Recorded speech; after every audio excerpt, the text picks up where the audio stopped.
The Rodg and Don Show is sponsored by Goat Sports Supply, located at 1223 Mackenzie Road in Port Elgin, Ontario, Canada. Phone number is 519-829-5612.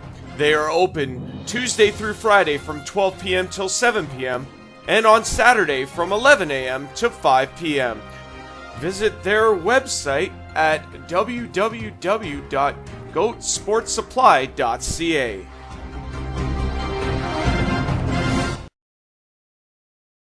Are you a small business owner and you've been thinking about getting a benefits plan for your business?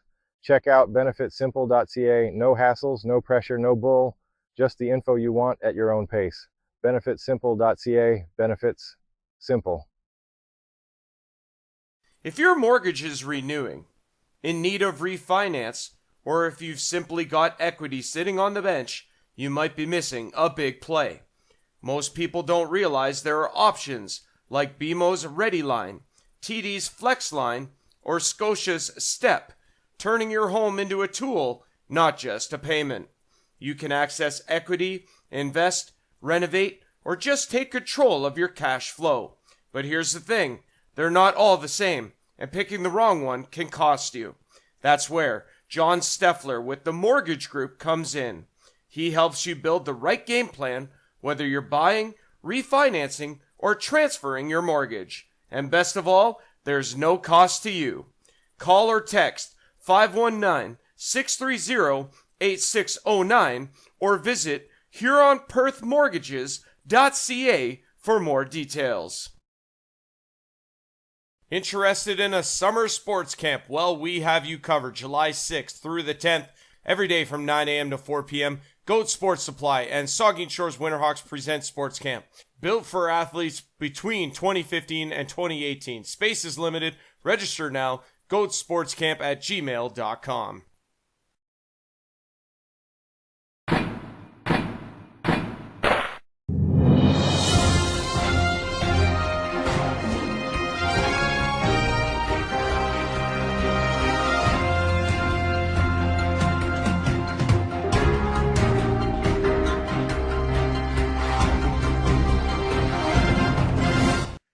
All right, everybody, ladies and gents, welcome back. It's the Rodg and Don Show with myself, Andrew Rogers, at the Real Rodgy 21, joined by my co-host, as always, Chris Donnelly. Chris, you're back, man. It's great to see you. Yeah, thanks. Good seeing you too, bud. Happy belated birthday there. Appreciate that. I've been grinding away at the rink there, and guess when you go this deep, it's a good thing, but it's a lot of work, very busy schedule. No doubt, no doubt. Before we get started, like I say, the Rodg and Don Show proudly sponsored by Goat Sports Supply in Port Elgin, Ontario. Also TMG, the Mortgage Group, and Benefits Simple. Chris, I wanted to ask you, since you come back here, I know you've been busy, obviously, with Dundas Blues. Give us an update, man. How's things going with that? So we ended up winning our division for the first time in 34 years. Yeah, congrats to those boys. They did all the work there. So that felt really good for our town and everybody all around. It was awesome to see. But we're in the South Finals right now against Tavistock, and they are a very, very good team. We're down 2-0 right now, actually. So we go there tomorrow night, which would be Wednesday. And it's almost must-win territory right now. Yeah, it seems like they're really strong, and obviously, putting you guys to a test. That first game, obviously, 5-0. That's a tough first game and a tough score. But obviously, your boys battled back to really have a nail-biter of a second game there and losing by 1. Yeah, like cliche to say, but it was 2 bad bounces, 28 seconds apart. They scored 2 goals. We also gave up a shorthanded goal, so we didn't do ourselves any favor there. But the guys played a fantastic game, I thought, and sometimes it just doesn't go your way. Absolutely, that can absolutely happen. So like I say, all the best to Dundas Blues. Hopefully they can work their way back from a 2-0 hole there against Tavistock Braves. Yep. Very strong team. Should be a dandy of a series. Kudos to 519 Sports Online for all their coverage. They're doing a tremendous job as always. Yep. Yeah. Thanks a lot to those guys. They're always great. Absolutely. Okay, let's shift gears. OEHL. There's a lot going on. We're recording this podcast on Tuesday, a day earlier than we normally would to accommodate the Dundas Blues' Game 3 on Wednesday, but also we've had a lot of developments and no shortage of drama because why not? And, this has a lot to do with Ripley and Minto. First of all, before we get into that, I do want to take an opportunity here to not overshadow or undershadow or take, momentum away from the fact that C4 Centenaires, South Conference champions, defeating the Allura Rocks, and they are in the JF Paxton Championship Finals. That's an unbelievable accomplishment for them. Yeah, absolutely. I mean, anytime you're a division champion there, that's a huge thing, and happy for those guys over there beating my old team out. But that C4 team is a wagon. They are a loaded team with some serious talent. So be looking forward to watching those guys go in here, and it'll be great hockey. Absolutely. We have a series recap for that coming up in a little bit, but we want to get to the meat of what this podcast is really all about, and that is the Minto 81s and Ripley Wolves. So start off with some context here. Ripley and Minto were tied at 2 going into this past weekend. It was a Ripley 3-0 win in game number 5 at home on home ice. Jason Hamilton with another shutout. He's unreal. To give Ripley a 3-2 lead heading into game 6 in Palmerston. This is, of course, the Easter weekend. A lot of unavailability given how busy people are and obviously family and other things. Injuries, obviously, because of the grind of a long season can catch up to you as well. So basically the context here is that Minto 81s turned their tides in the goal in between the pipes to Derek Hartley in this game. Minto winning 5-2, and then all things were looking very, very good in terms of, well, I think everything was followed properly as they were set to play a game 7 tonight in Ripley. So what has happened since is the following, and I'm going to just post this one at a time, but I'll read it first. So the official statement from the Ripley Wolves organization is as follows. Sunday, April 5th, Ripley Wolves management submitted an appeal to the OEHL regarding the eligibility of the goaltender Derek Hartley, who played for Minto in Saturday's Game 6. On Monday night, the league's general managers reviewed the situation and held a vote on the protest, and by a vote of 14-2, also 15-1, depending on who you talk to, the league determined that an ineligible player had participated in the game. The goaltender in question, Derek Hartley, was not listed on Minto's roster and was not registered as an approved affiliate player, AP, prior to the league's deadline of January 15th.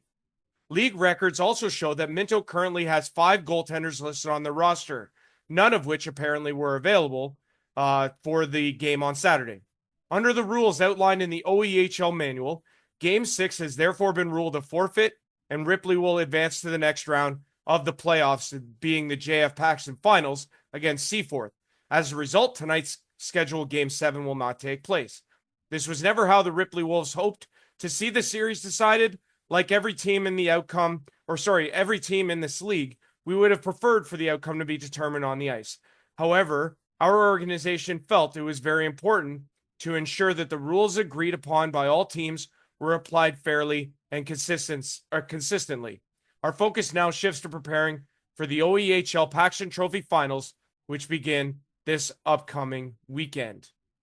So that is from the Ripley Wolves organization, their official social media. This was followed up by Minto's post on their social media, saying, following a protest filed by Ripley, we were informed this evening that our Game 6 win had been overturned and recorded as a forfeit due to an alleged player eligibility issue. Prior to Game 6, we contacted OEHL Commissioner Rick Richardson to request approval for an affiliate goaltender to play, and that approval was granted. Remember that.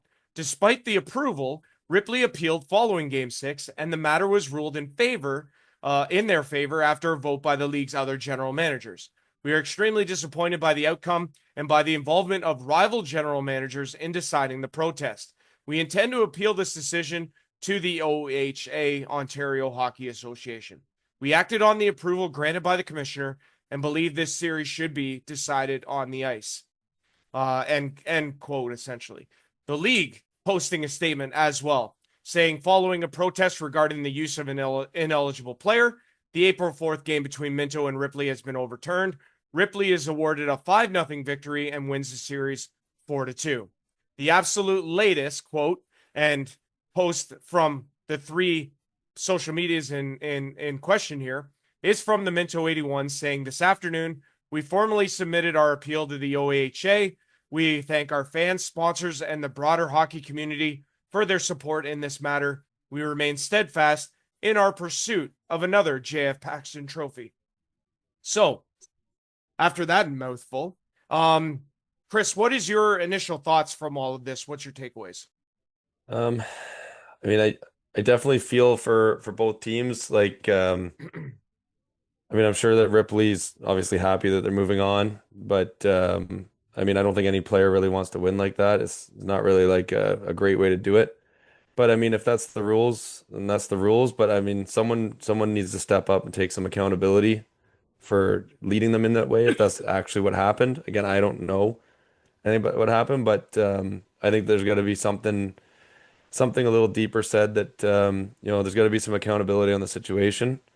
And I think that whoever gave them that permission to do that maybe should reach out to them and figure something out here. Because I mean, you work all year at this, and guys are playing hurt, and they're pouring their heart and soul into this, and there's a lot of sponsorship money, a lot of ownership money, a lot of expenses to all this stuff, and just to lose on a whim like that when someone tells you that you can use a player and then it turns out that you can't. I mean, like that's kind of gut wrenching for those guys, but I mean, I'm sure like the league has great people in place to take care of all this stuff, so I'm sure it'll get sorted out in a quick fashion, and it'll get taken care of properly.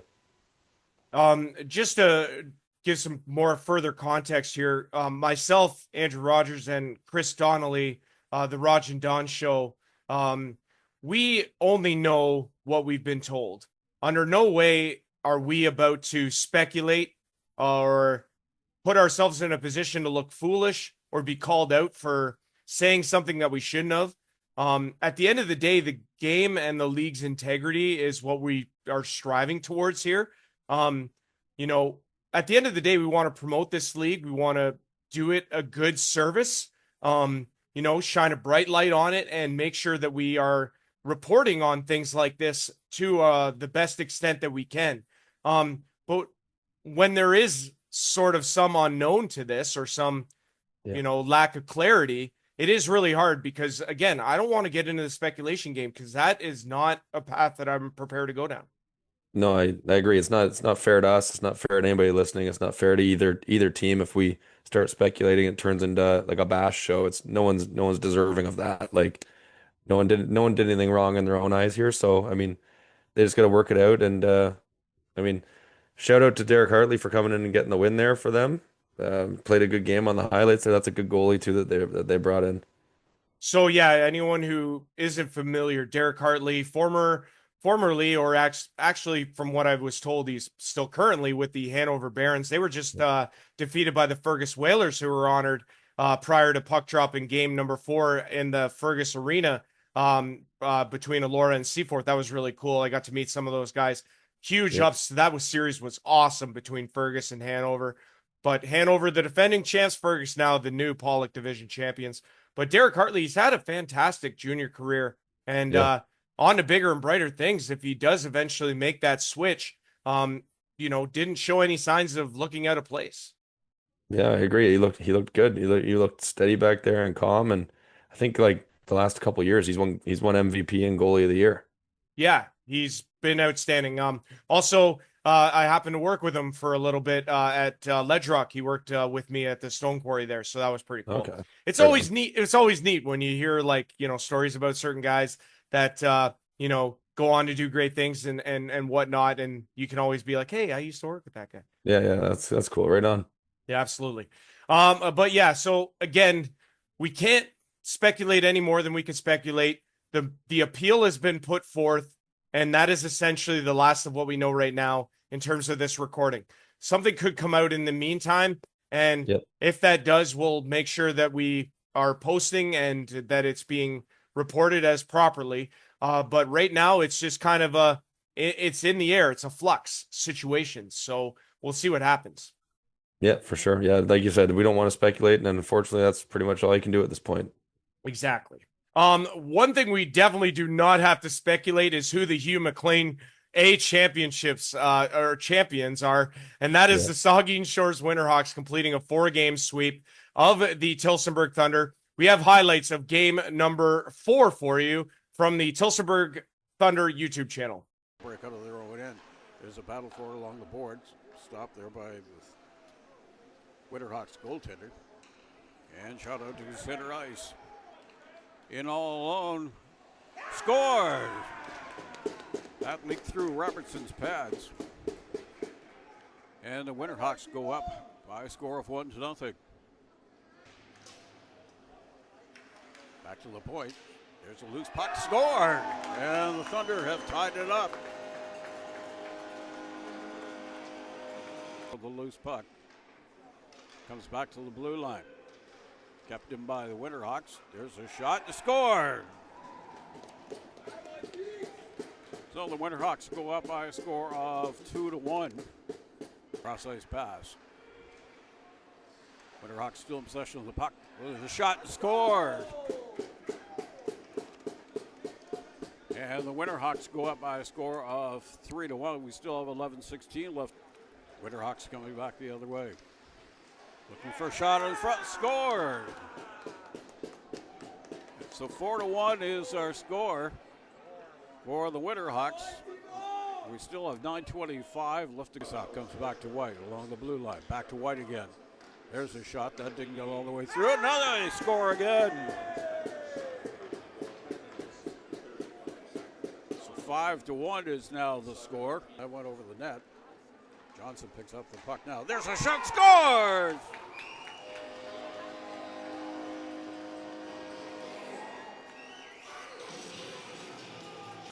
Out to center ice. Looking for that shot out in front, and they score. That was on the near side. And the Winterhawks go up by a score of 6-2 to the Saugeen Shores end. Back behind the net. That's Johnson giving chase. Scores!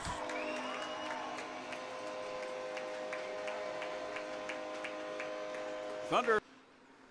Monkhouse, or rather Sinclair will pick up the puck. Afterwards out in front. Score!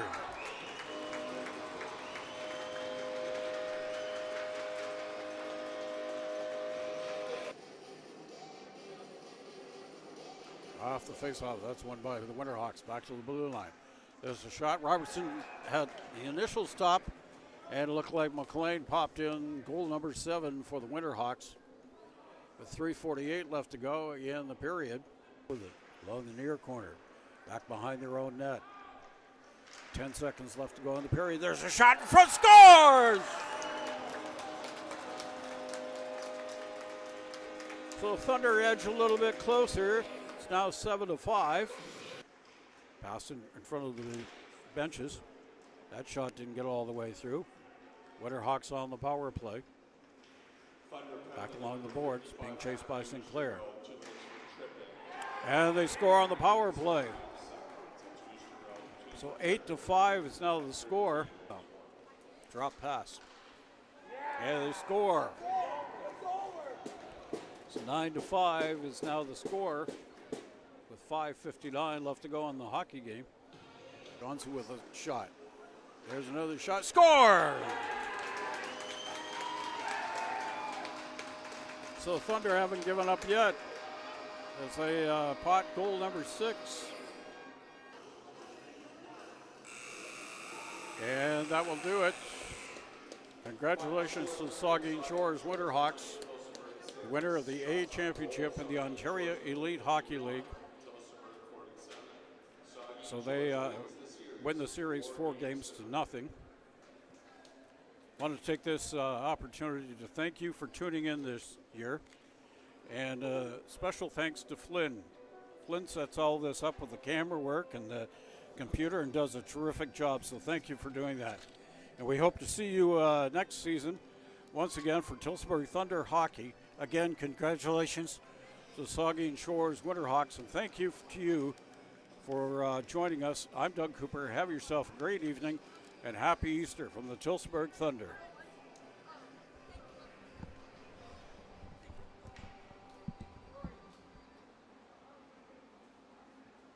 Okay, so guys, like you said, congratulations to the Saugeen Shores Winterhawks on winning that Hugh McLean championship. For a lot of those guys, I know they played there a long time. Curtis Johnson, shout out to him. He's a good, he's childhood friend of mine, I guess. I mean, weren't really all that close, but I played a lot of my minor hockey with him. Yeah. And he's played there since day one, almost 18 years, I think. And for him, he played in that game four. He's only played about 4 games this season. Hasn't officially hung it up, but I mean, what a way to go into the sunset. But a lot of those guys, well deserved, and just a huge showing in that final. Yeah, congrats to those guys. They're putting in the work, and anytime you can win a championship, whether it be double A, single A, triple A, it means something, and I'm sure they had a good night. Tilsonburg there, I know that just looking at the lineup card and the rosters there, they were pretty short-handed every time. So the guys that showed up all the time for those guys, kudos to those guys too for showing up, putting up a fight, and Saugeen there is a pretty good team too. Oh, they absolutely are, and you're right. Like Tilsonburg, obviously shorthanded doesn't help. Saugeen Shores, though, I mean, I got to give a couple shout outs here. Goaltender Eric Paycheff, 33. At the one of the podcasts we did before this series even started, we gave the edge to Ben Blacker over Eric Yeah. Paycheff. He wasn't very happy with me about that, and he really kind of made me eat my words on that, going 5-0 in the playoffs. So he had a Yeah. tremendous playoff. Rob Flick, 31 points in the playoffs for Saugeen Shores. That's pretty wild. Miles McLean, 29. Brent McDermott, 27. They gave they didn't award a finals MVP, but the guys in the room, I was told, gave it to Hudson Wiles, defenseman. 11 points, I believe, in the series against Tilsonburg alone. I don't know if he had any coming into that final, but either way, he finished with 11 playoff points. He was unreal. Yeah, it's impressive. And not to discredit anything too, there was 2 games that were 11-2. And they were all on the road. Like with like 8, 9 guys. But still, you got to show up and play. And I mean, again, congrats to the Saugeen Shores. They traveled well too, and they went and played, and they had a purpose behind what they were doing. And sorry to Saugeen's goalie that we said Ben Blacker at the edge there, and you shoved it down our throat. Oh, he really did. He made me eat my words. Not the first one, probably not the last one, No, but we'll take a couple more else. At the end of the day, totally fine. Totally fine. Yeah. All right. Okay, so at this point, guys, we are going to pause for our commercial breaks and to spotlight our sponsors. But we'll be back, and we're going to talk about the JF Paxton AA side, and we're going to showcase the South Conference Final between the Allura Rocks and C4 Centenaires. You're watching the Rodg and Don Show, powered by Goat Sports Supply, TMG, the Mortgage Group, and Benefit Simple, with myself, Andrew Rogers, and Chris Donnelly. We'll be right back. The Rodg and Don Show is sponsored by Goat Sports Supply, located at 1223 Mackenzie Road in Port Elgin, Ontario, Canada. Phone number is 519-829-5612. They are open Tuesday through Friday from 12 p.m. till 7 p.m. and on Saturday from 11 a.m. to 5 p.m. Visit their website at www.goatsportsupply.ca.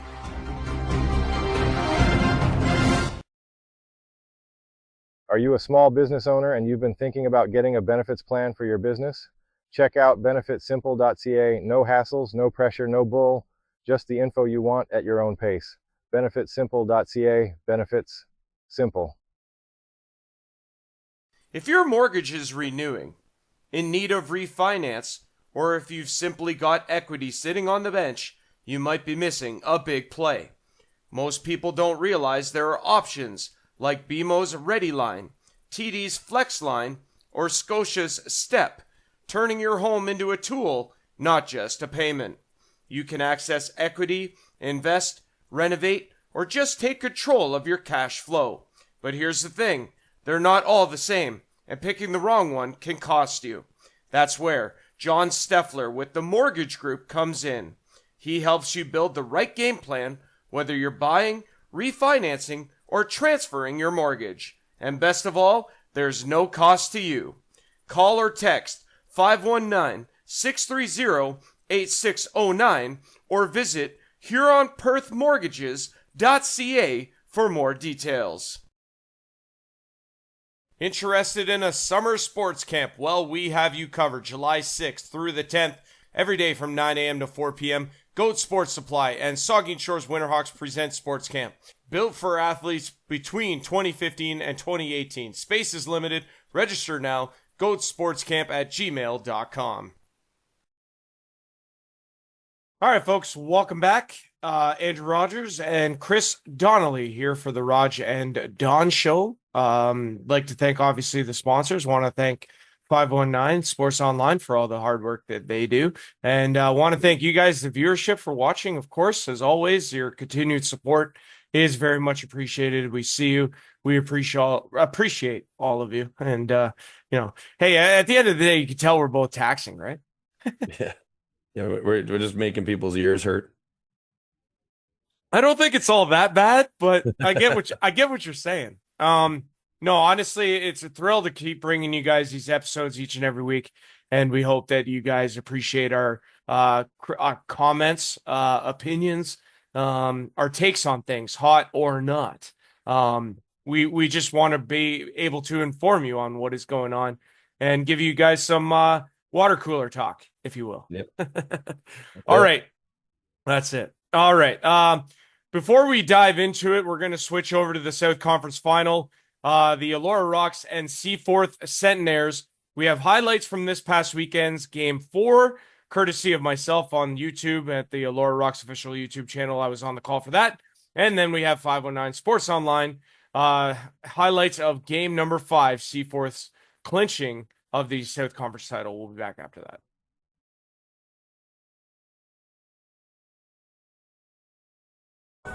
All right, folks, face off outside the zone here. And we are back and underway early on here in the first. This is played ahead, and it's going to be tipped into the Seaforth end.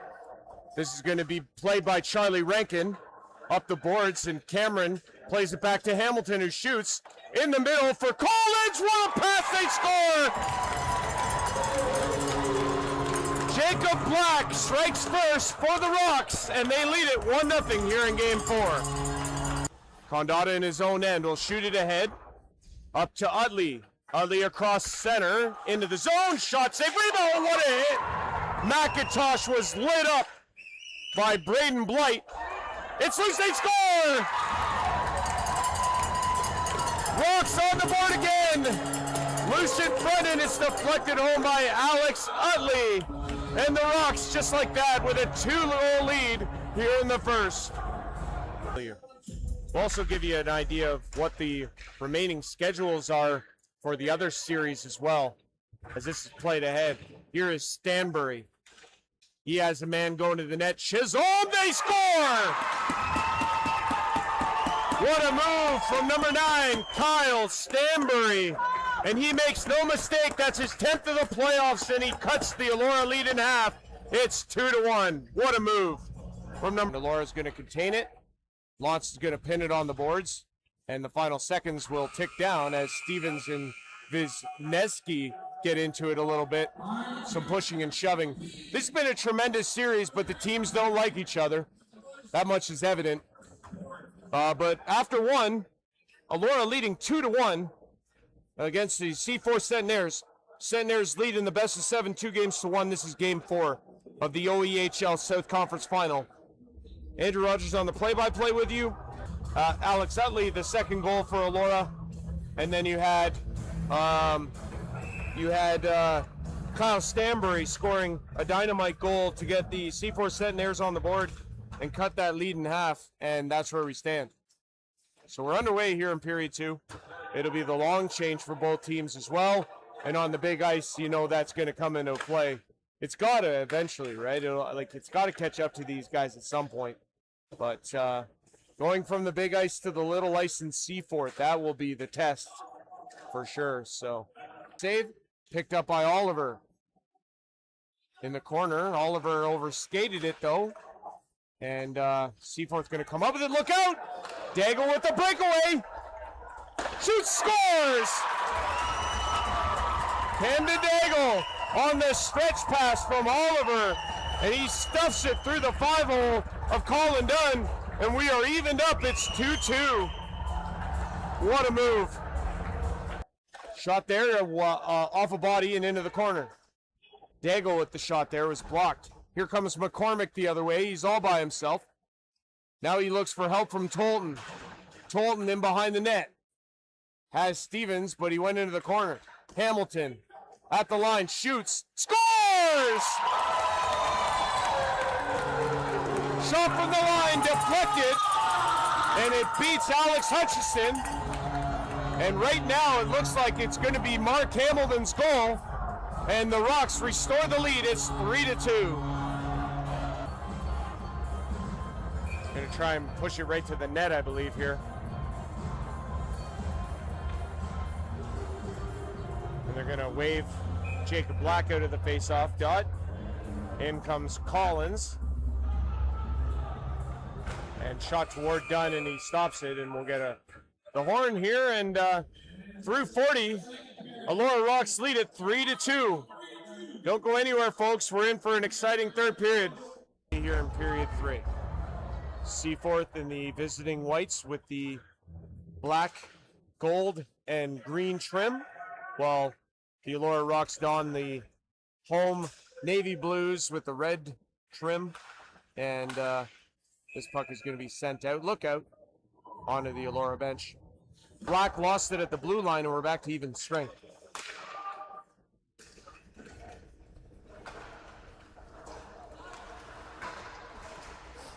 At the blue line, and it's going to be Oliver playing it down low. Chance for Stanbury, they score! Oliver! Bats it in on the rebound. And this game is tied at 3. Seaforth doesn't convert on the power play, but they do there.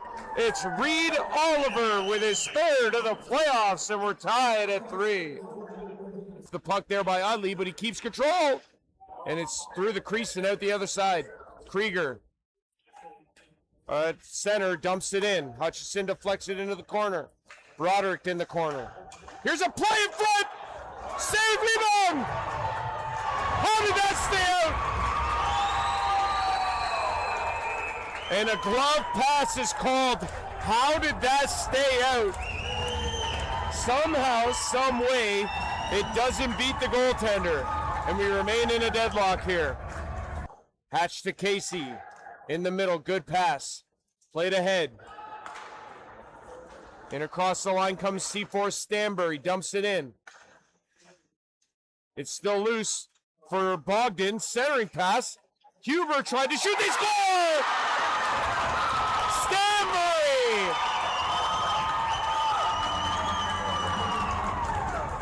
The Senators with 4:13 to go in the third.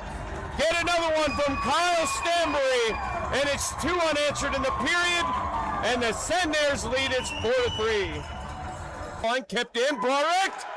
He almost lost it. It's kept in. It's out now, Stanbury. Price to the net. Oh, it's wide.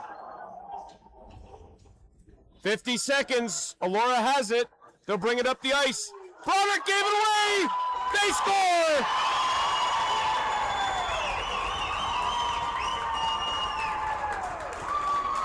Huber into the empty net.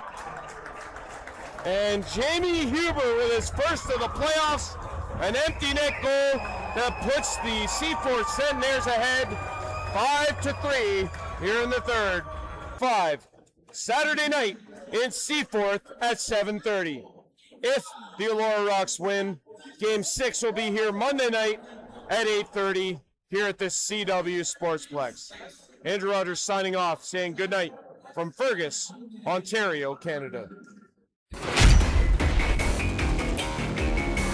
It's Game 5 of the OEHL South Conference Final Series between the Seaforth Centenaires and the Elora Rocks.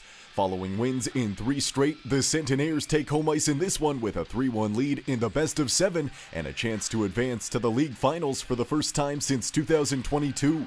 Kyle Stanbury led the way in Game 4 for Seaforth, potting 2 goals, including the eventual game winner in a 5-3 Centenaires victory. In net, it's Alex Hutchison for Seaforth opposite Colin Dunn for Elora. Let's get into the action at Seaforth and District Community Center. First period, Rocks on the power play as Malcolm McLeod lays a big check into the wall in the far corner. Not long after, Reed Oliver receives on the near side as he delivers to Sheldon Price for a shot off the rush, but Colin Dunn gets a piece of it and sends it out of play. Still in the first, the pass to the line is knocked ahead by Sean Chisholm as he races after it for a break before shooting, but Colin Dunn shuts him down. Moments later, Jordan Wisniewski defers to Mitch Casey, who fires it in front where Camden Daigle finds it and he scores. Seaforth breaks the ice in Game 5. It's 1-0 after 1. Second period, Kyle Stanbury chases after the puck in the neutral zone as he sweeps it into the corner where it takes an awkward bounce and Jamie Huber scores into the open goal. It's 2-0 off the fortuitous ricochet. Not long after, Camden Daigle works the puck over center before racing in off the wing and playing it in front, but Colin Dunn gets a piece of it and the puck is cleared. Just moments after that, Jared Bogdan tries on goal as Colin Dunn makes the stop. Luke Fritz lays a check that catches Alex Utley up high and a scrum breaks out. The officials jump in to try to get a lid on it as Fritz would be handed 2 minors and a head contact misconduct. On the ensuing Elora power play, Ray Heater reads and intercepts the pass as he races ahead with a break before going to the backhand and he buries it. The Centenaires strike shorthanded. It's 3-0. With the Rocks still on the man advantage, the clear-out attempt is held in at the line as Jacob Black gives to Steve Dole, who fires, and he snipes it. Elora gets one back. It's 3-1. Still in the second, Jordan Wisniewski backhands ahead to Camden Daigle, who carries in 2-on-1 before zipping it to Jared Bogdan on the back door, but Colin Dunn keeps it at 3-1 after 40. Third period, Mark McIntosh receives at his own blue line as he muscles his way into the offensive zone with a shot, but Alex Hutchison makes the stop and covers up. At the other end, Mitch Casey plays it up to Reed Oliver at the line as he lets it fly through traffic, but Colin Dunn finds it and holds on. Not long after, Jamie Collins arrives to collect at the line before playing cross ice for Ethan Broderick, who fires, but Alex Hutchison reads the deflection and makes a great stop. Late in this one, the Rocks pull the goalie as they look to mount a comeback. With time winding down, it's a battle for possession in the far corner as Ethan Broderick receives at the line. He throws it in front where it deflects to Mark McIntosh for a chance, but Alex Hutchison makes an outstanding save. And that would do it as the Seaforth Centenaires win Game 5 by a final score of 3-1 on Saturday night. They win the best-of-7 series 4-1 to capture the South Conference title and advance to the league finals for the first time since 2022. The Centenaires will now play for the Paxton Trophy in the OEHL Championship Series, where they'll take on the winner of the Game 7 between Ripley and Minto. Following the contest, here's Ray Heater and Ruben Smith. You can just see the support out here. It's awesome. It means a lot to this community, and as an older guy, it means a lot to me. You know, I love this team. Got a good group here, so it just hopefully, we can take her home here. We know those two teams over there. They're deep. They're good teams. Obviously, Minto's won it the past 2 years. Ripley's always been the top of the pack there, so we know we're gonna have to bring our A game every night to win that series for sure. Just so cool to see all the people coming out. A little bit special personally with my family out here, my kids at every game, and just seeing all the kids I coach, and it's so cool to see the arena full this time of year. Just our structure when we play our game. I love where we're at. We're playing great hockey, and just when we get away from that, we get into trouble. But when we play the right way, good things happen. Okay. Like I say, like to thank 509 Sports Online for their highlight pack. Congratulations once again to the Seaforth Centenaires, who are your 2026 OEHL South Conference champions. Congratulations to them. Chris, your thoughts on what was actually a tremendous series? Yeah, I mean, when you see it done in 5 like that, I mean, you might not think it was a good series, but I mean, if you just watch it, it was a good series. They're two powerhouse teams went at it, and I'm personally surprised it went only 5. But hats off to Seaforth. That's a great team over there. It's a strong team. Yeah, at the end of the day, I was actually quite surprised, given that Elora went on the road in that first game. They were the stronger rested team, given that they had just come off an early finish to their series against Dunnville, and Seaforth battling Tavistock all the way to 7 games. Elora taking that game 1. But I think Seaforth's triple overtime game 2 really, really turned the tides. Yeah, that's a big momentum shifter right there, and kind of a vibe killer if you lose that one that you've just poured all that time into a game and you lose it. But yeah, I mean, you got to find a way, right? So it shouldn't be, but I mean, it probably is to a certain extent, right? It's a little bit of a buzzkill losing like that, but I mean, that room over there in Allure is strong enough that I don't think that's that big of a deal. But it'll definitely turn the tide and start giving Seaforth that momentum, right? Well, it certainly did. Obviously, in Game 3 on home ice, nice little tidy 5-1 win. Yeah. They switched to the bigger ice surface in Fergus. Alora was actually ahead 3-2 after 2 periods of play. Looked like the better team. A shot or two here and there, and they might have had a more comfortable lead. But Seaforth, man, that third period was tremendous. Yeah, maybe a little bit of fatigue. Like the big ice. Remember, I think it might have been off the record. Me and you talked about the if the bigger ice was going to be an issue. I said I didn't think it would be, right? But yeah, but maybe just a little bit of fatigue playing on the bigger ice. You're not as familiar with that arena. It could be anything, right? Have you played on that ice personally? It's big, yeah, Okay, yeah.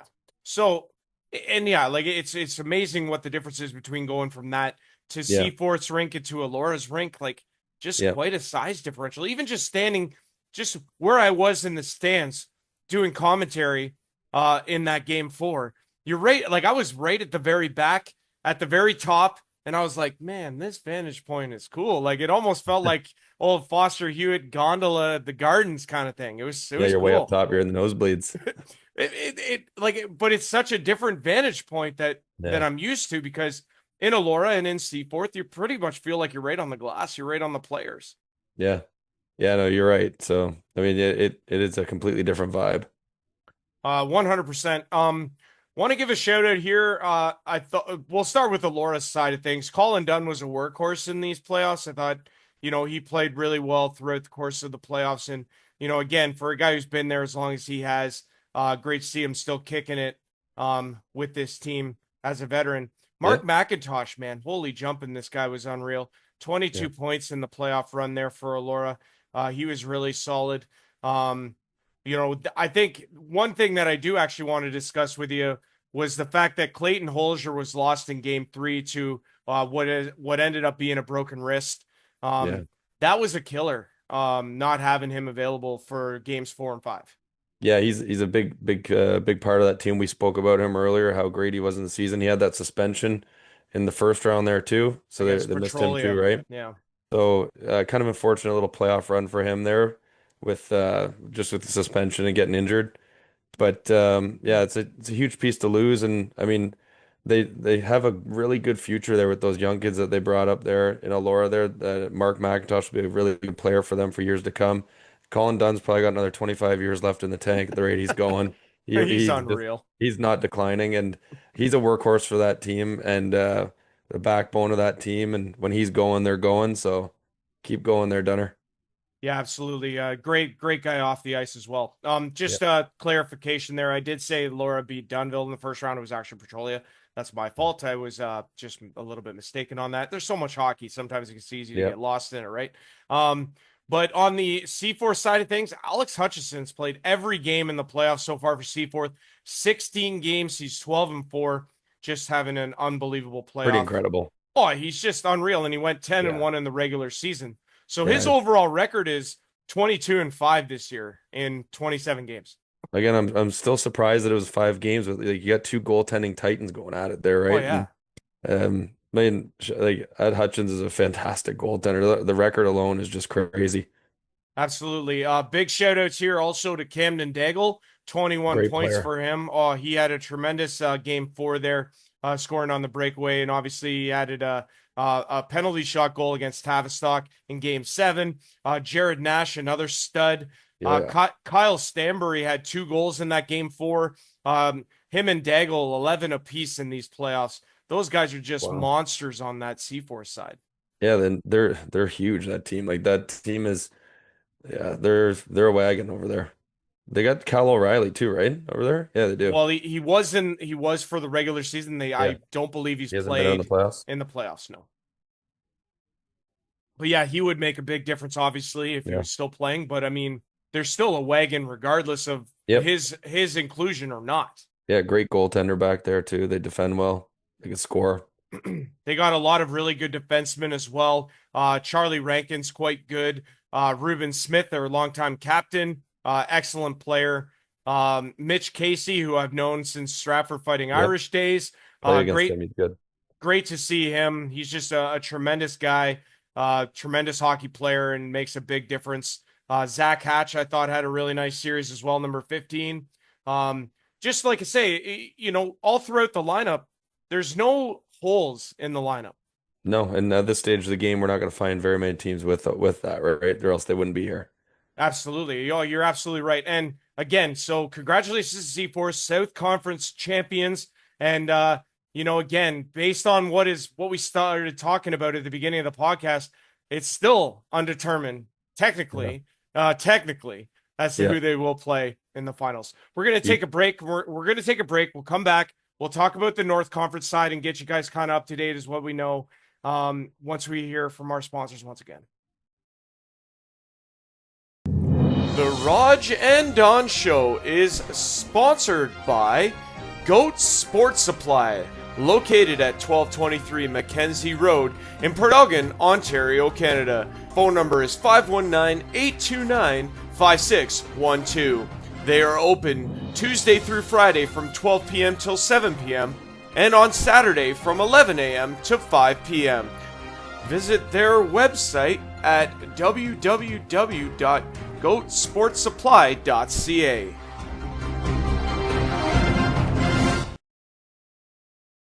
Are you a small business owner and you've been thinking about getting a benefits plan for your business? Check out benefitsimple.ca. No hassles, no pressure, no bull. Just the info you want at your own pace. Benefitsimple.ca. Benefits simple. If your mortgage is renewing, in need of refinance, or if you've simply got equity sitting on the bench, you might be missing a big play. Most people don't realize there are options like BMO's Ready Line, TD's Flex Line, or Scotia's Step, turning your home into a tool, not just a payment. You can access equity, invest, renovate, or just take control of your cash flow. But here's the thing, they're not all the same, and picking the wrong one can cost you. That's where John Steffler with the Mortgage Group comes in. He helps you build the right game plan, whether you're buying, refinancing, or transferring your mortgage. And best of all, there's no cost to you. Call or text 519-630-8609 or visit HuronPerthMortgages.ca for more details. Interested in a summer sports camp? Well, we have you covered July 6th through the 10th, every day from 9 a.m. to 4 p.m. Goat Sports Supply and Saugeen Shores Winterhawks present Sports Camp. Built for athletes between 2015 and 2018. Space is limited. Register now. goatsportscamp@gmail.com. Back here on the Rodg and Don Show, I am Andrew Rogers alongside Chris Donnelly as we continue on this episode, coming out a day early because of all the developments going on with this North Conference final. We do have highlights to show you. First, like I said, this series was tied at 2, going into Game 5 in Ripley. Ripley coming out with a 3-0 home win. Jason Hamilton, another shutout, unreal. And then we had Game 6 highlights from 509 Sports Online. We're going to play them for you, and then we're going to tell you the ramifications of what we figured out after that, because it's quite interesting. Yep. It's Game 6 of the OEHL North Conference Final Series between the Minto 81s and the Ripley Wolves. Following a 3-0 Ripley win in Game 5, the 81s enter this one down 3-2 in the series, needing a win to stay alive. Derek Hartley gets the nod in goal for Minto in this one, as the Hanover Barons netminder gets his first taste of OEHL playoff action. Let's hit the ice at Palmerston and District Community Center Complex. First period, Jared Colling throws the puck on goal from a tough angle as Garrett Sadasek follows up to try on the rebound, but Derek Hartley keeps the door shut. Not long after, Chase Herford pressures on the forecheck as Eric Margot collects. He gets it to Mason Cohn, who fires off the rush, and he buries it. The 81s open the scoring in Game 6. It's 1-0. Off the ensuing faceoff, Eric Margot picks up in the neutral zone as he zips it on goal, but Jason Hamilton shuts it down for the whistle. Now with the Wolves on the power play, Stephen Grant receives the stretch pass just past center as he carries in before firing off the rush, and he snipes it. It's a shorthanded marker for Minto as they extend the lead to 2-0. Not long after that, play is blown dead offside as Blake Nickel tries a shot. Hostilities begin to flare after the whistle as Ripley ends up with a power play. On the ensuing man advantage, Ethan Skinner wins the faceoff back as Cody Britton lets a shot fly and Dan Nikoloff deflects it in. It's 2-1 as Ripley gets one back at 5-on-4. Still in the first, Caden Hogarth collects the puck off the bounce as he works over the blue line before trying on goal as Ethan Skinner finds the rebound and he pots it. The Wolves equalize. It's 2-2 after 20. Second period, Liam Hurley arrives on the near side to collect as he carries below the goal before trying a pass in front. The puck bounces out to Adam Lagazzo, who rockets a slap shot, but Jason Hamilton sends it out of play. Later in the frame, Wiley Burkett carries up ice as he plays it into the zone before laying a check and playing it to Stephen Grant, who fires on goal, and he scores his second of the game. Minto jumps back on top. It's 3-2. Still in the second, it's a big collision in the corner as Mason Cone races in to lay a big check and both players go flying. The period would end still at 3-2. Third period, 81's on a 5-on-3 as Ted Nickel receives before shooting through traffic, but he hits the crossbar and the puck stays out. At the other end, Keaton McLaughlin spins to sweep it to Pat Luby in front for a quick shot, but Derek Hartley stays sharp and gets a piece of it. Now with just over 4 to play, teams at 4-on-4 as Jordan Alexander plays ahead to chase Herford for the exit. Herford works over the line before dishing to Blair Butchert, who tries on the backhand, and he scores. It's 4-2 as the 81s extend their lead late. Just over a minute later, Wolves net empty as Ted Nickel collects at center. His stick explodes as Caleb Warren follows up to collect, and he buries it into the open goal for the dagger. And that would do it as the Minto 81s take Game 6 by a final score of 5-2 on Saturday afternoon. They force a winner-take-all Game 7 in Ripley on Tuesday. Following the contest, here's Derek Hartley and Stephen Grant. You got to start it off with Berkey forechecking down low. He created that whole thing. I just got open. He passed it to me, and luckily I got one past Hammy again, and we're going to Game 7. We talked before the game, like this was for Reinhardt, Keaton Willis. We wanted to do it for them. Keats is at a hockey tournament for his minor hockey team, and Rhino's hurt, but hopefully we have him back. He's a big part of our team, and yeah, we just got to keep pushing. Got the call at about 12 noon, so I know a lot of the guys that play on this team, so I was just here trying to get me ready and save the puck for these boys tonight. Senior's a lot faster than junior. Smaller barn here, so it's a quick game, but these guys are a good team. We put it together tonight and took home the W. Yeah, so like I say, shout out to 519 Sports Online for their continued coverage of the OEHL all season long. And again, so here's where we are, because technically, as you guys just saw, Minto won 5-2. But that, of course, if you watched the beginning of the podcast, was disputed by Ripley. They took it to the board. The board voted. They voted against the protest in favor of Ripley. The game was forfeited. Minto gets the loss now. The series is essentially over because Ripley then wins in 6, and they are going to the JF Paxton final against Seaforth, at least from what we understand. Minto, of course, is appealing, which we knew was coming, because why wouldn't they? At this point, I mean, why not? I mean, you don't just kind of be like, okay, all right. Well, at least they got to appeal and try to salvage something here. But again, like, how about we do this? What we know right now is that Ripley has won the protest and they are going to face Seaforth in the finals. That's what we apparently know as of right now, because we do also know that Ripley and Seaforth have gone ahead and they've already scheduled games 1 and 2 of this JF Paxton final. Game 1 Friday in Ripley at 8:30. Game 2 Saturday, April 11th in Seaforth at 7:30. We already know that those have been scheduled and booked. This appeal could ruin that, but we don't know yet. Like, Chris, it's a lot going on. Yeah, and I think like for Ripley and Seaforth too, like they got to schedule those games to get it going because ice availability, all that, right? So Yeah, they're just doing what they have to do, right? And in their mind, they're going. as far as they know and as far as we know, they're going, and that's what the finals is going to be. Like, it's so interesting to me. Like I say, we talked a little bit about this at the beginning when we got on the air. It's just like, you hate to see a series end this Yep. way, but at the Yep. end of the day, you have to have a winner, you have to have a loser. Somebody's got to go on. Yep. You would have liked to have been determined on the ice because two behemoths like Minto and Ripley, very good series that was toe to toe, and to have it come this way, it's just kind of disappointing. It would have made for a great game tonight. Oh, that game 7 would have been wicked. Yeah. Yeah. It would Like, I mean, we already saw a triple overtime game in these playoffs. Like, I'm not saying it would have been another one, but the way these two teams were going, like I say, a heavyweight tilt like that, it could have gone a few overtimes, I think. Yeah. Yeah, no, for sure. And shout out to Hamilton and net there on that 3-0 shutout, and then technically a 5-0 shutout too.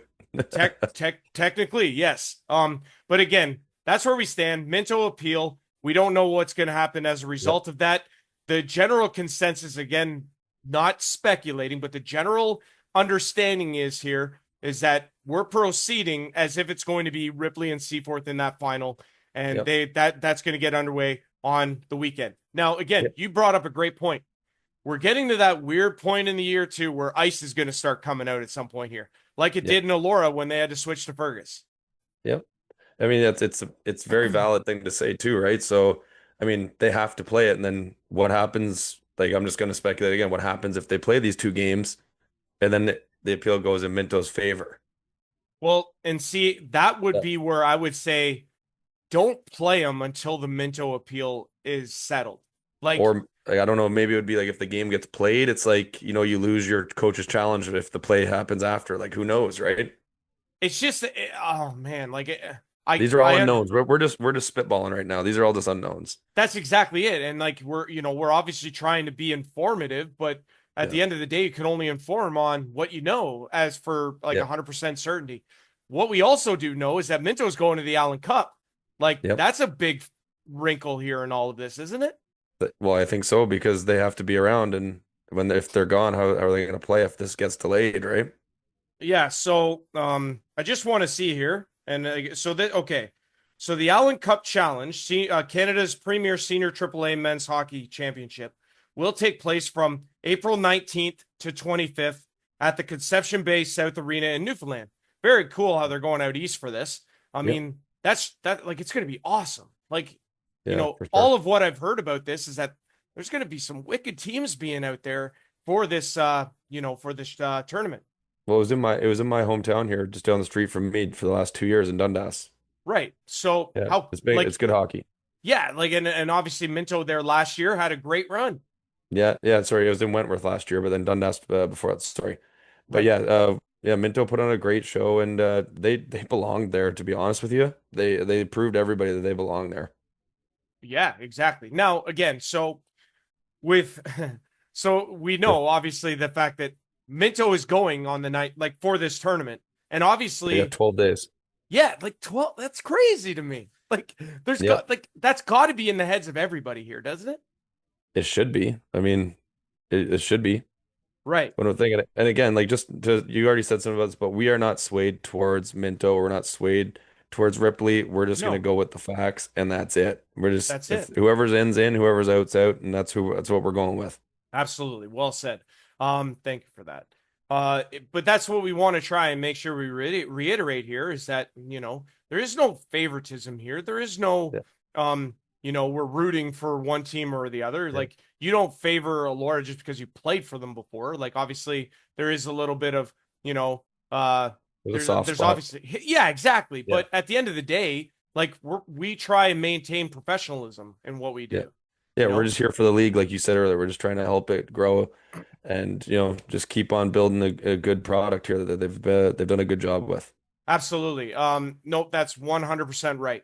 What I want to do from here, then, like I say once again, thanks 509 Sports Online for providing us highlights. The leading points leaderboard here. Like I say, we talked about it earlier. Rob Flick, Miles McLean, Brett McDermott, 31, 29, 27, respectively, is impressive. Yep. Ripley just wagons over there. Excuse me. Garrett Mears, 25 points. Ethan Skinner, 23. Cody Britton, 21. behemoths for Ripley. Yep. Like they have a lot of talent all over the ice, like all throughout their lineup. Same with Seaforth. That's going to be really interesting. Yeah, I agree that Garrett Mears, we talk about him lots with those guys. He's a fantastic player there, and I think whenever he plays again, if he keeps going here, he's gonna continue to put on a show with his running mates there too. Absolutely. All right. So yeah, like we've covered pretty much everything that we could cover. We want to take a break here once again, one final break before to again recognize our sponsors. We'll come back with final thoughts, and we'll guess recap on what we know and what we don't, and we'll sign off here in a moment. Stick around, everyone. The Rodg and Don Show is sponsored by Goat Sports Supply, located at 1223 Mackenzie Road in Port Elgin, Ontario, Canada. Phone number is 519-829-5612. They are open Tuesday through Friday from 12 p.m. till 7 p.m. and on Saturday from 11 a.m. to 5 p.m. Visit their website at www.goatsportsupply.ca.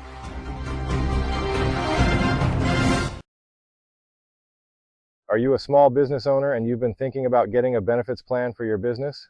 Check out benefitsimple.ca. No hassles, no pressure, no bull, just the info you want at your own pace. Benefitsimple.ca. Benefits simple.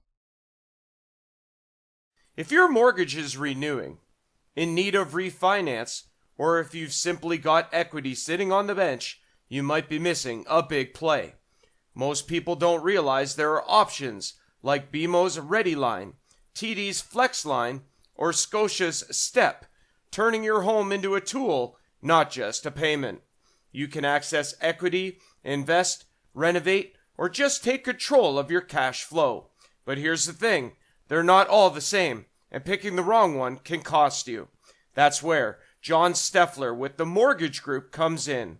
He helps you build the right game plan, whether you're buying, refinancing, or transferring your mortgage. And best of all, there's no cost to you.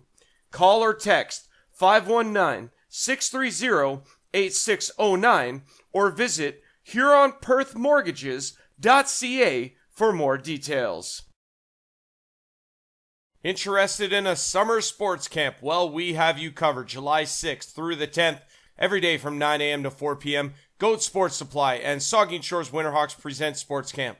Built for athletes between 2015 and 2018. Space is limited. Register now. goatsportscamp@gmail.com. All right, folks, back here on the Rodg and Don Show with myself, Andrew Rogers, and Chris Donnelly, as always. Appreciate the viewership and appreciate all you guys tuning in. Again, recapping what we've already kind of talked about here. Seaforth, the South Conference champions. Congratulations to them. They await whoever's going to be their opponent in that JF Paxton championship round.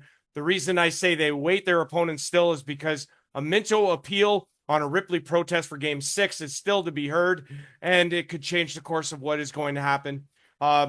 If Ripley does maintain their protest win, which a lot of people, if you were to ask them point blank, would say they probably will, Ripley will take on Seaforth in the JF Paxton final, which will begin on Friday in Ripley at 8:30, and with Game 2 in Seaforth on Sunday at 7:30. I will also be on the call for both of those games. They will be broadcasted live at the Real Roger 21, so that's super exciting for me to be able to say that because I love those types of games. Like, there's nothing better than a championship final, and obviously games 1 and 2. I mean, yeah, they're not as spicy as, like, say, the elimination games, but or like the clinching games, like later on, obviously. But this will really set the tone. I'm excited if that, like, if it ends up going the way we think it will. This weekend's shaping up to be awesome. Yeah, and like the first game normally is going to be like very high energy. There's going to be a small little feel out period too. It's like the first game's exciting, right? Because then they start to put we have a little push back here and there, and yeah, you're going to get to experience it live. So a little bit jealous, but yeah, make sure to tune in. Good. Yeah. Oh, wouldn't you have Game 4 of that Dundas Tavistock series? We're Friday. Yeah. Friday. Yeah, for Game 4. But yeah, like at the end of the day, the feeling out process is something I just want to touch on because That is true, isn't it? Especially too considering I don't even recall the last time Ripley would have played Seaforth head to head. Yeah, I mean, and so many things change, and I mean, if they played them at the start of the season, say, we'll just say like the first quarter. I mean, there's a lot of things that change, right? A lot of guys get comfortable in the league that might be new to the league, and like, they start to come into their own, and they might have never seen them. So yeah, the feeling out is very real. Like it's going to be first 10 minutes, maybe I would say. As long as like the benches roll, that'll be key. All four lines just getting on the ice at the start of the game, getting in there, touching it, and they'll start to see what they're up against here. Well, like the reason I say that, right, is because this year they've obviously been split into north-south. So they wouldn't have played Yep. the south at all in this year, Yeah. right? So, excuse me again. Obviously, with that said, like it could have been last year that they would have Yep. played, right? Like a whole year. I'm just again, I'm curious about this because obviously, it really does matter as to whether or not like when they would have played last. I'd be Yeah, for curious sure. about that, but at the end of the day, like it could have gone back as far as 24, 25. Um, Yep. well, Seaforth Minto played in the playoffs last year. You had, yeah, like I mean, I'd have to imagine Ripley played Seaforth at some point last year, Yeah. before they switched into conferences. Either way, I'll have to look it up at a Yeah, different but like time. even But so, yeah, all I was getting at was that even if it's at the start of the year, though, there's still going to be major changes from both teams. So if they've been 2 years out, this is going to be the feeling out is going to be interesting. oh yeah, like and it really is going to beg the question about. I mean, I have to feel like there's a little bit of which conference is superior to the other. Is that going to be Oh yeah, determined here too? yeah, like 100%. There's bragging rights there, and you're going for everything, right? So you want to do it for your conference to prove that you guys are the better conference. Tougher challenges. Yeah, like I mean, obviously they stack up about the same. I mean, Durham Yep. was I think 16-4, and then you had Seaforth at 15-4-1. Numbers probably close, really close in terms of being somewhat identical. Yep. I think they were like 49-51 in terms of goals against this year. That's impressive. So I feel like I'm not 100% sure of who had the better goal differential, but again, They're it's both super low. I remember that. yeah, like it's Yeah. crazy because obviously, yeah, in the playoffs it's a different animal. I mean, obviously both teams have scored obviously very well. And Yep. what is it going to come down to? Like if you had to take these two teams and say, okay, here's the one thing that I think is going to determine who wins and who loses, what would you first go to? Top guys. Okay. Go to your top guys and who's going to perform for you right now. And if they're going head to head, then it's going to be who's going to pull you over that guy. Fair enough. I'd be where my head goes first is goaltending. Yeah. That's Yeah. usually the first thing that kind of comes to mind for me. Obviously, Yep. Hutchison shows that he can play a lot of games. He can be a workhorse and he can perform. Yep. Jason Hamilton, on the other hand, I'm a little bit. I think I'm more of a question mark on him, and I know this is probably going to come back to bite me in the butt too. Yeah. But the thing is that yeah, like he's proven winner, a lot of shutouts, plays really well, plays a lot. Obviously, he's played a lot since Garrett Gawley went down, um, Yep. and whatnot. But I'd be really interested to see whether or not he can carry it in this final. Like that would be the really interesting point, right? The, And I the think reason the reason why I said top end guys is because I would think the goaltending is pretty even if you look at it, and like I'm gonna say goaltending and team defense is all in one, yeah, and that goes back to the goals against. So I would say honestly that's why I'm gonna go with your top guys, because your top guys have to show up in these big moments, and you got to be better than the other guy across from you, which is it's when you're a top guy, then you have that in you and you have that drive to be the best. So it'll be good to see like the top guys go toe to toe and just put the effort in there. absolutely. Like I say, at the end of the day, lots to still figure out. Unfortunately, we don't have a clear-cut 100% decision with the Minto appeal kind of muddling the waters there. Yep. But obviously, with this, potential final here between Ripley and Seaforth leaves a lot of juicy questions there as to how good this series could potentially be. But Yeah. again, as we go on here, we'll figure out what's going on and we'll try and keep you guys best informed as we can right here on this podcast. So yeah, obviously Dundas Blues. Like we want to make sure that they get the proper recognition and support. We give it Yep. to them all because we want them to be successful. They were in a 2-0 hole against Tavistock. So again, hopefully they can claw their way back. It all starts with one, right? I mean, you got to win one. You just got to chip away at the bottom of the mountain. That's right. You win one, and all of a sudden, the momentum's right back in your corner to win another. So best of luck to them on Wednesday night in Game 3 and moving forward in that, what is it, Schmaltz Cup? Is it Schmaltz? Yeah, they're in the South divisions for the Schmaltz Cup. Excellent. Okay, perfect. So obviously, like I say, best of luck to the Dundas Blues. Appreciate it. Obviously, thank you to all of you for watching and supporting and keeping up to date on what is going on with us on the Rodg and Don show. I know myself, I really do appreciate it. Obviously, Chris, I'm sure you do as well. Yeah, absolutely.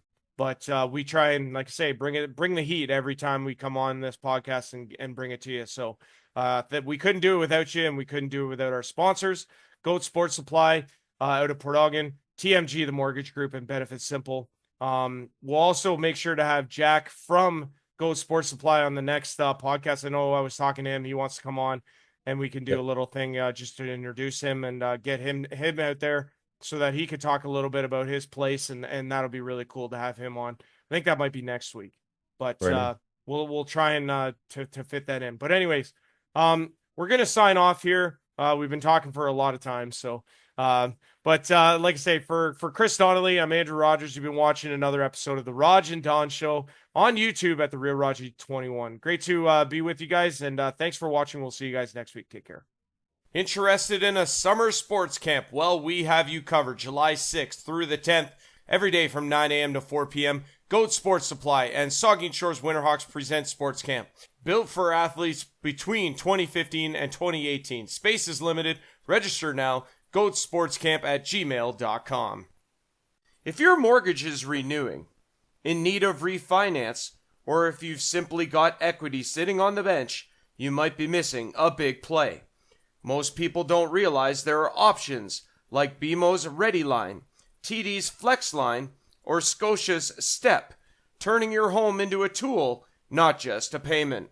You can access equity, invest, renovate, or just take control of your cash flow.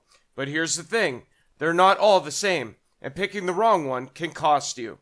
That's where John Steffler with the Mortgage Group comes in.